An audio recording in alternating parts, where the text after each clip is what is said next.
मीठे रस से भरी ऊणी राधा रानी लागे, ओ महारानी लागे।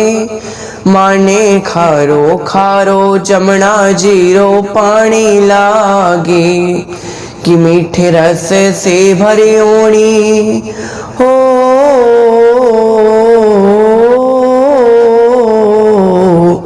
यमुना जी है काली काली राधा रानी गोरी, यमुना जी है काली काली राधा रानी गोरी। कुंज गलिन में धूम मचाए बरसाने की छोरी, कुंज गलिन में धूम मचाए बरसाने की छोरी। ब्रज धाम राधा जी की हो,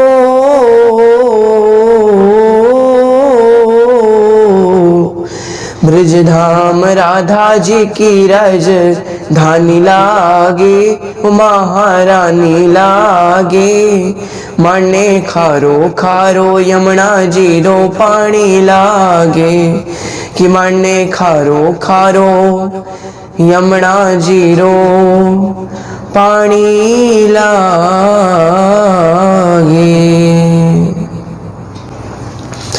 बोलिए श्रीमन नारायण भगवान की जय, बोलिए श्री राज बिहारी सरकार की जय, बोलिए श्रीमद् भागवत महापुराण की जय।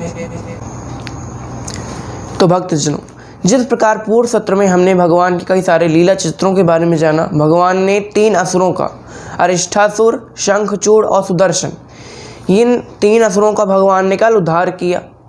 राधा रानी को मनाने के लिए भगवान मणिहारी का भेष बनाते हैं और राधा रानी उनसे मान जाती हैं। तो ये सब जो लीलाएं थी भगवान की, हमने कल श्रवण की। आज भी भगवान की कई सारे लीला चरित्र हैं, लेकिन उन लीलाओं में प्रवेश करने से पहले यदि आपने हमारे चैनल को अभी तक सब्सक्राइब नहीं किया है तो प्लीज़ हमारे चैनल को सब्सक्राइब कर लें एवं इस बेल आइकन को अवश्य दबाएं, जिससे आपको हमारे नई आने वाली वीडियोस की सूचना सबसे पहले प्राप्त हो। तो आइए शुरू करते हैं।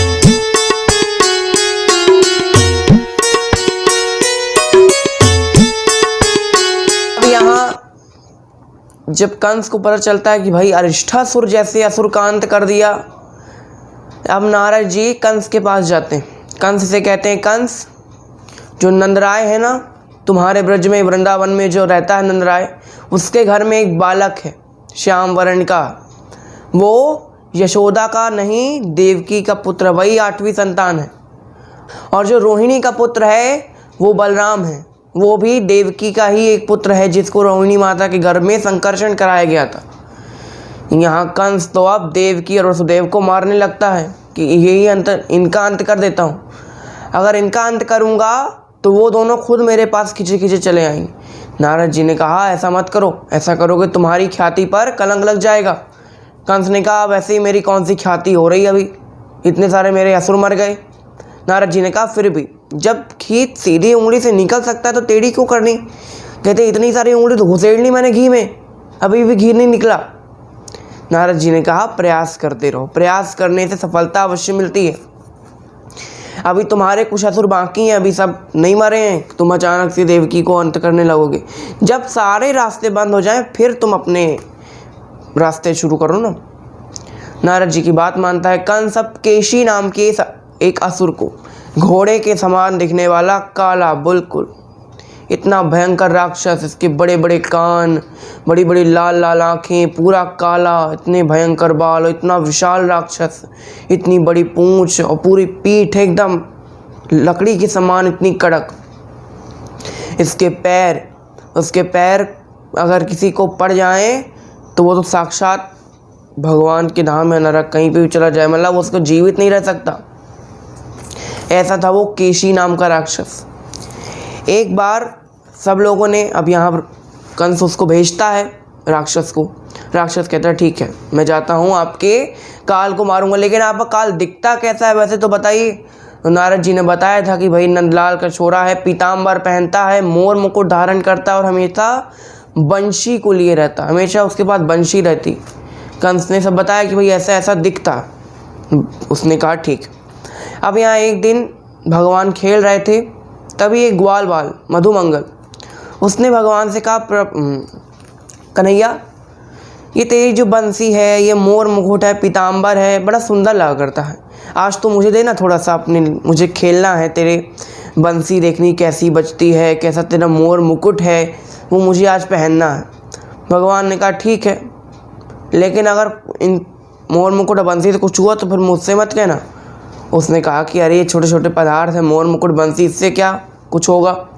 भगवान ने अपने मोर मुकुट, बंसी और पीताम्बर मुदमंगल को दे दिया और उसके कपड़े खुद पहन लिए। अब यहाँ वो केशी आता है। अब केशी पूरे वृंदावन में भगवान को ढूंढ रहा है। अब उसको क्या पता था कि जो मोर मुकुट धारण करे, बंसी लिए रहे और पीताम्बर, वही कृष्ण। अब ये सब तो इस टाइम मधुमंगल के पास था। अब वो केशी मधुमंगल को परेशान कर रहा है। उसको पकड़ लिया उसने और अपने खुरों से मारने ही जा रहा था अपने पाँव की तरह। तभी भगवान आकर उसके पाँव को रोक लेते हैं। केशी भगवान को देखते ही एक समय के लगता है कि अरे ये साक्षात अखिल सृष्टि ब्रह्मांड रचयिता है। कभी कभी किसी को देखकर अगर आपके मन में ऐसी इच्छा है, अपने आप प्रणाम करने का मन करे, आपका दिल कहे, तो समझ जाना कि उसके अंश में कुछ न कुछ भगवान विराजमान है।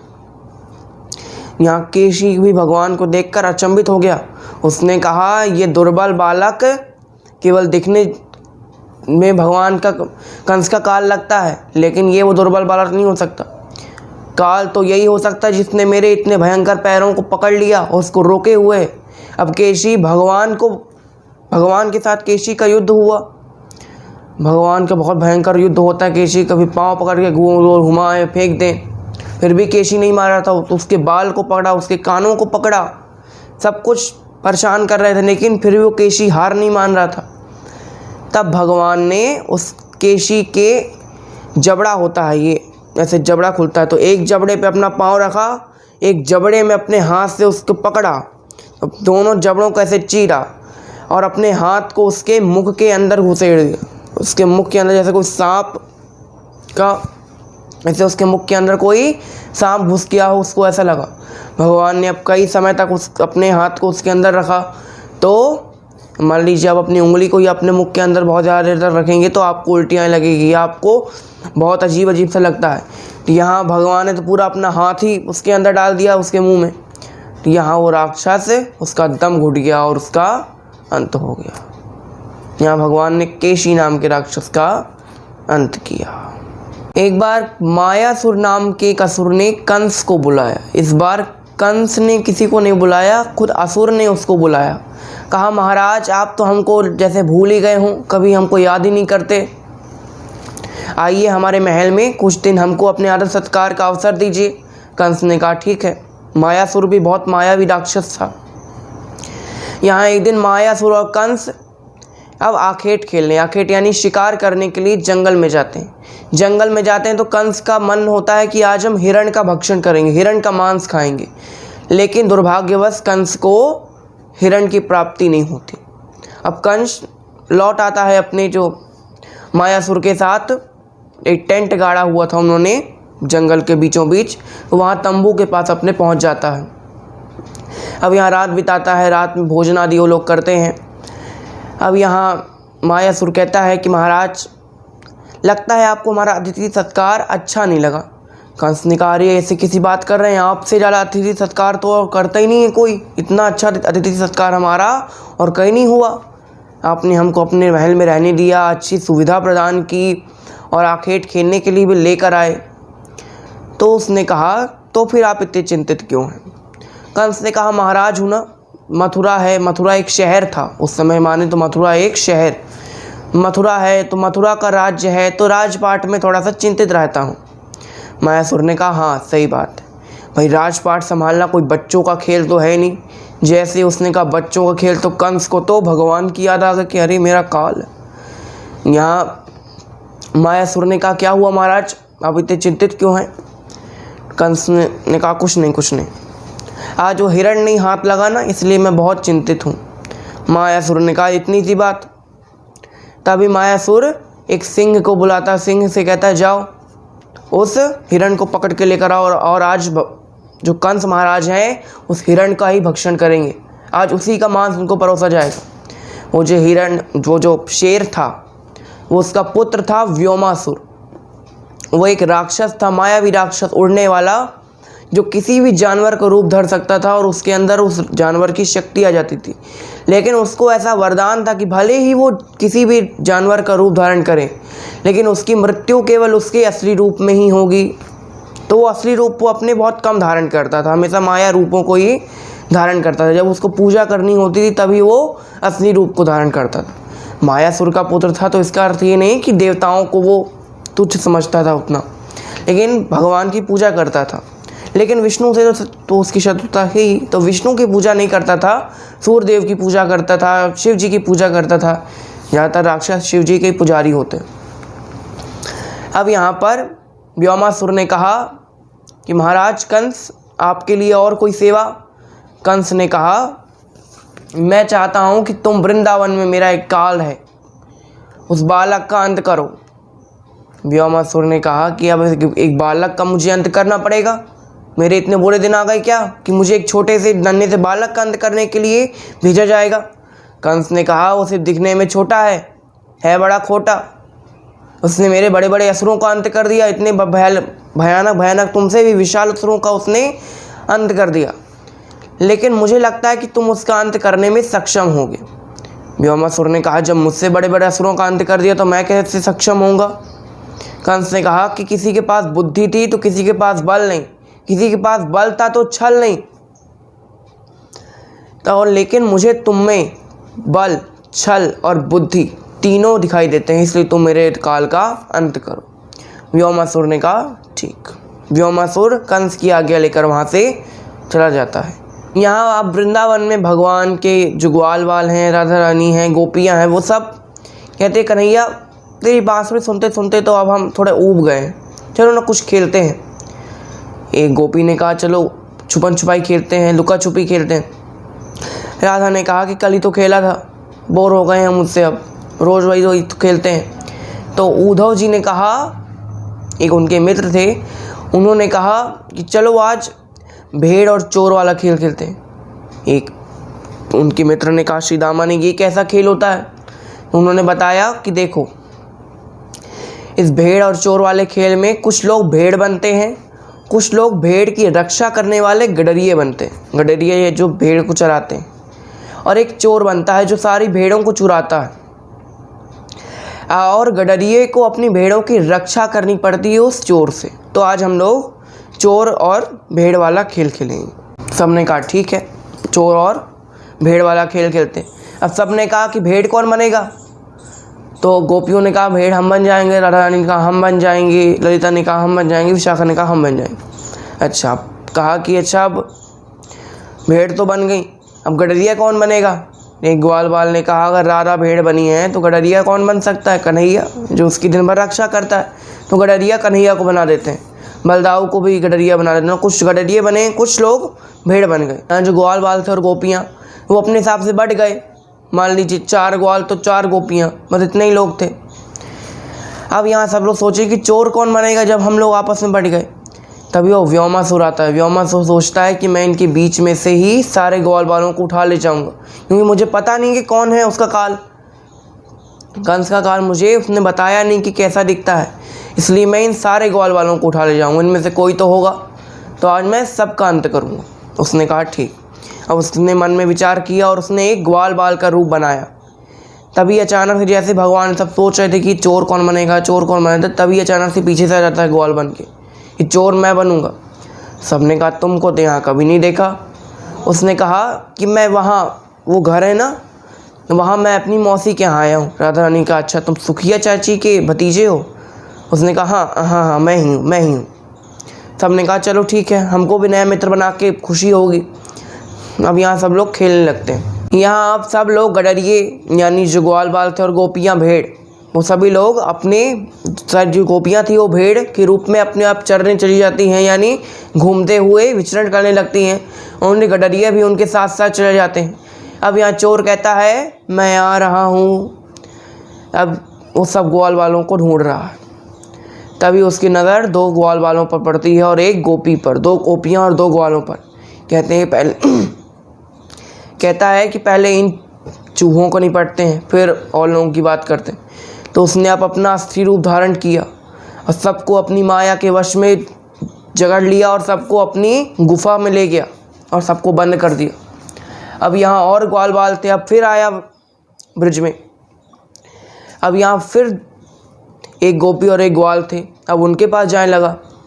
अब एक ग्वाल को पकड़ने लगा, तभी उसकी गोपी कहती है कि अरे हीरा, मतलब हीरा उसने बताया कि मेरा नाम हीरा है। व्योमासुर ने बताया कि मैं हीरा हूँ। तो एक गोपी ने कहा, हीरा, भेड़ तो मैं हूँ, तो तुम उसको क्यों पकड़ रहे हो? कहता है कि अरे मैं भेड़ को नहीं पकड़ता, मैं गडरिये को पकड़ता हूँ। गडरिये को पकड़ूंगा तो भेड़ अपने आप वश में आ जाएगी। तभी वो जिसको पकड़ रहा था, माधव, उसने कहा कि अरे ऐसा खेल है, हमने को नहीं खेलना। व्योमासुर असली रूप में आता है, कहता है ये मेरा खेल है, मैं जैसा चाल चलूँगा वैसे तुमको चलना पड़ेगा।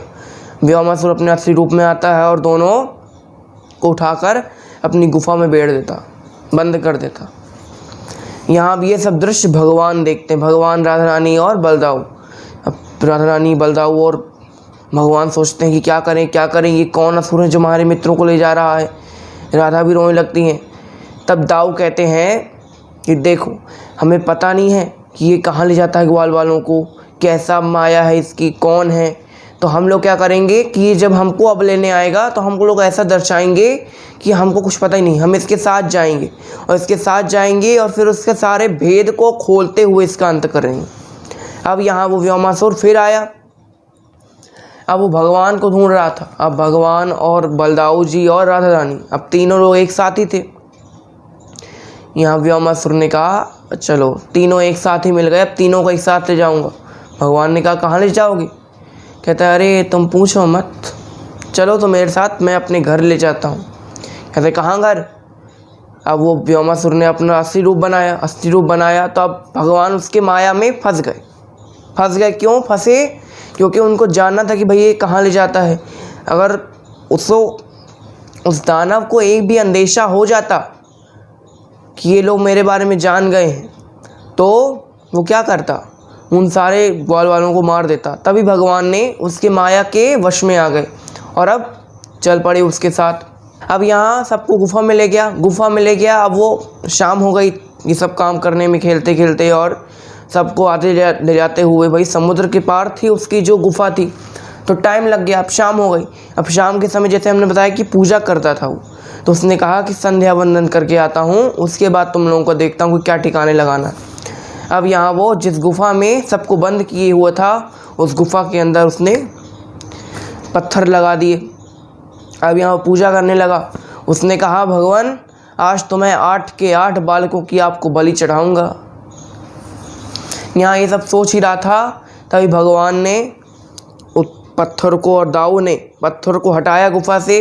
भगवान ने अपनी योग माया द्वारा, भाई भले ही वो असुर है, उसने माया का चाल चलाया, लेकिन असली माया कौन है? भगवान।